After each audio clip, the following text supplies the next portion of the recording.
Anyone who have question, interview question? Yeah, Deepak, we can start from you. Sanu, do you have any question? Are you ready for reply? Yeah, Deepak, continue. Both the things, sir. Both the things, that's great. Yeah, Ajay sir, would you Sir, like to start actually, this? How? yes, sir. Actually, I want to know how to authenticate and authorize web API. Okay. So anyone who have experience in this? Yes. How to generate token and how to communicate this token and who is in this token. Actually, I am not aware about this. Okay. Anyone? We are 15 members. Anyone want to reply about authentication process? Gurdas, you should come first. Hi, Rishabh. Yeah, Ajay sir, continue. Yes, sir. For token generation, like basically there are many ways. Like in my project, I have created a like token based authentication. First request, then we create a token and save it to the database. And in each API call, first we have to check the token persist in the database. It is same or different. If it is same, then we can pass the API. We can pass the result to the API, and else we have to recreate refresh the token or send the response, some other response. So this is the basic process for token generation in web API.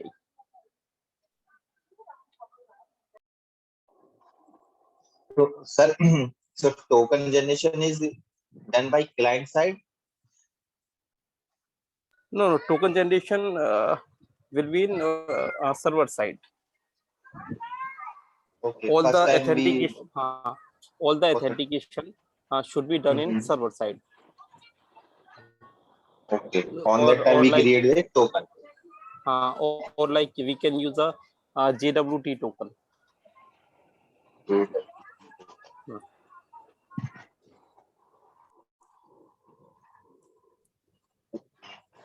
So anybody who want to reply little bit in more detail about authentication? And what is the role of OWIN?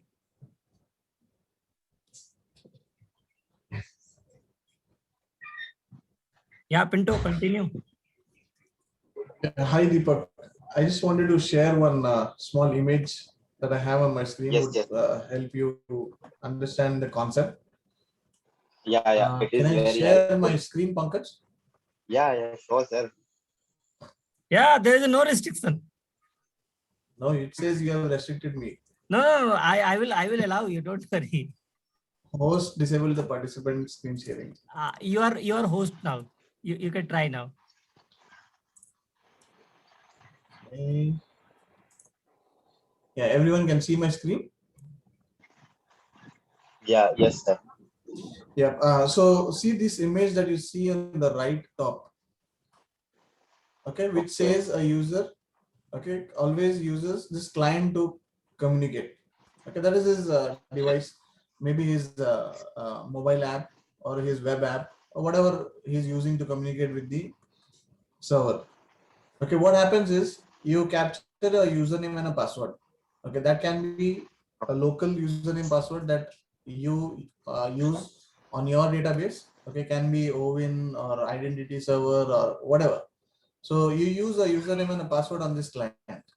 Can be Google authentication, can be anything. You capture a username and a password on the client, you send it to the server.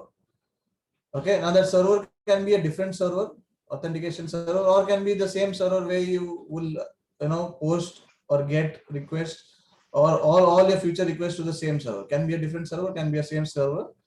The user doesn't know. So the client puts a username and a password, submits it. It goes to an authentication server. Okay, can be the same resource server or can be a different authentication server. That the app will manage that. And that app, that server will go and check in the database if this username and password is correct. If it is correct, it will generate a token, give it to the client.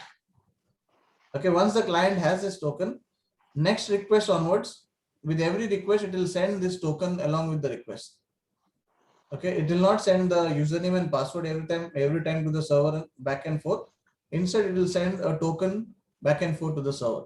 So next time when you have a request, a get request, for example, to get a list of employees, okay, you will send this token along with your get request. The server will automatically, that there is mechanism on the server on the web API. Only if you use the authorize attribute itself, it will do the rest of the things for you. It will authorize the token that you have sent. If you are authorized for that get request, it will send you the list of the employees back. So this is the basic architecture of a token based authentication. You see here, on the top you see a password is sent to the server, a token is received. But after that, token is sent and a resource is received, whatever resource you ask for. So after generating token, it will interact with web API or before Yes. generating token? No, it will interact with the web API right from the first call. So when you're doing your first call, you don't have a token. That time you're sending your username and password to the server. In response, you're getting a token. That token is saved on the client in the app. And next request onwards, your app will check if there is a token saved. Yes, then it will send the token along with the request and get a response.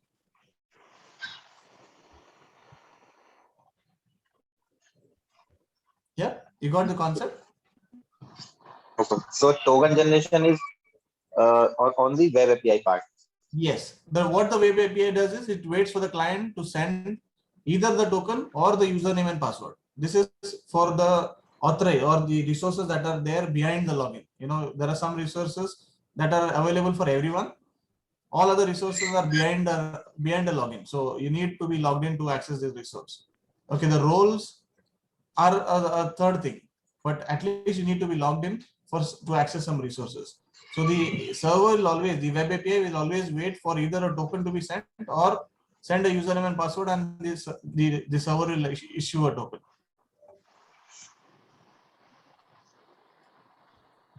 Yeah, I have a question. Like if a client have a token, okay, and Okay. using the jQuery is used for the access the web API. So, Okay. so how to store the token? If client side there will be token, then any can take the token from browsers. The token will, like all other logins, the token will also have an expiration date. It will expire in so and so time after it was issued. So once it is expired, you again need to send the username and password back to the API. Yeah, like expiration time is 1 hour. In between, any hacker or any user take a token and make a request, then he will get the response from API. No. If we generate the token, there are some combination. It should be like domain, Yeah, user from the ID, same client resource. secret, and yeah. So if you also hack this token, you cannot post the request. It will deny the request actually based on the course origin policy, right? Deepak, see, here is a better image that I have now. Okay, here are various clients. There is an Apple client, there is an Android client, there is a Windows client. There are people accessing from the browsers. Okay, all of these clients, they refer to the same API. Okay, API refers to the database. This API will take username and password, check in the database, create a token, issue it to the client. Same for all the clients. You be on a Android app or an iOS app or Windows app or a browser. So this is a basic structure of using an API. So when you have a token, you send a token. If you don't have a token, you send username, password, get the token, store it in locally, and then every request you send the token along with the request. So how many ways we can generate the token? The mechanisms, there are many. Okay, but the structure Okay. always remains the same, which means you can send a Google username and password to the API, and the API will do the authentication part and give you the token. Or maybe you will be sending a local username and password that is saved in your local database. I mean, in the database that the API is using, and the API will check that and send the token back. It is basically based on the raw data. What data you have Yes. used to generating the tokens. You have mixed the different raw data. There is no restriction on the raw data. Raw data like domain name, user ID, password, your different random key, different Yeah, GUID. can be many ways. Maybe you are using Azure Active Directory to authenticate. Maybe you are using identity server. Maybe you are using some local some other mechanism. But the basic mechanism remains the same. So Ovin is the part of the mechanism. Ovin is No, no. part. Ovin is another replacement of identity server. So again, here what in Ovin what you do is you save username and password in your local database. Actually, Ovin is a framework which has the behaviors like login, authenticate, generating token, Okay. and then that framework use different authentication server like Google, Twitter, Facebook, and Okay. they have implemented that behavior. You can use your own custom Ovin server Okay. which interact with your database, not Google database, not a Twitter database. Right on? I'm saying right or wrong? Yes, correct. Hello. Hmm. So this is just a framework which gives the different functionality to authenticate the user.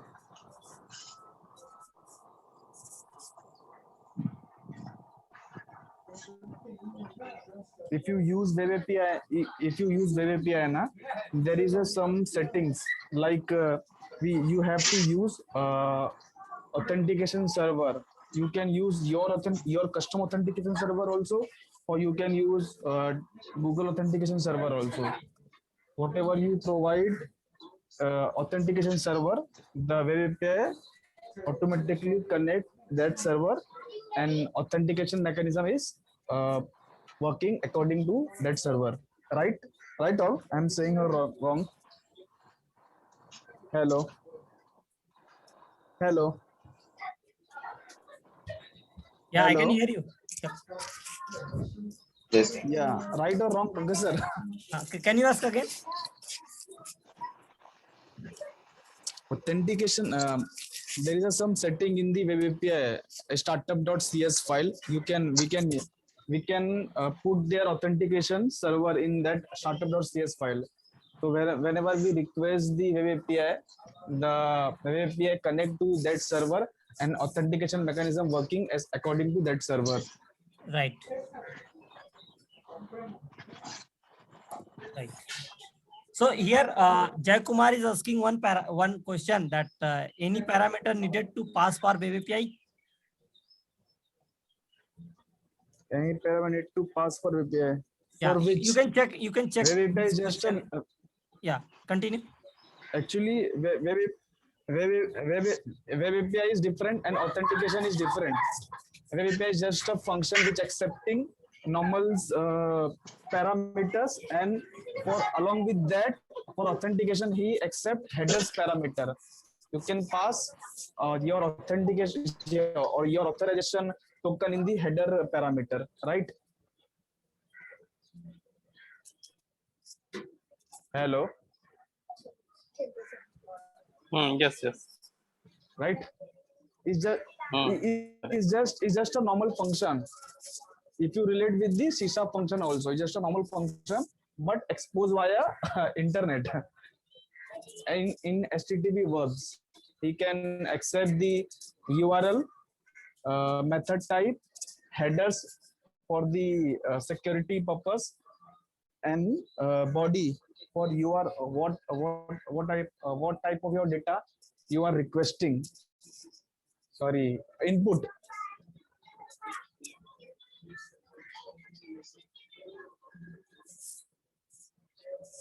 hello, please reply right or wrong. So I can improve Right, myself also. right. We can pass the parameter in like general, like in query string way or in Yeah, body. yeah. Yeah. It's just a method. We can there are different techniques in which we can pass the parameter, but the different techniques have a different significance and advantage and disadvantage, right? If we pass in query string, so there is some disadvantage. There's a limits of data we can send in the query string, but if you send in the body, we can no limit. We can post any number of data in the body, and it is also secure, right? Correct. Right. Okay. So Deepak, you got the answer. Now you are happy little bit. Yes, yes. I will little bit happy and we will search more on based on this Actually, knowledge. Deepak, Yes, in yes, .NET tutorials, yes, yes. in .NET tutorials.NET app, there is a some link actually authentication in the web API. If you read in thoroughly na, if you got all the answers, Mhm. but here we Yes, yes, yes. Yeah. actually I didn't Actually, work I am on. getting the knowledge. Then yes, yes, Hello, yes, yes. Actually, I continue. am getting the knowledge. Hmm. Actually, I'm getting the knowledge, and after that, based on this knowledge, I will search and I can search Okay. and authenticate more.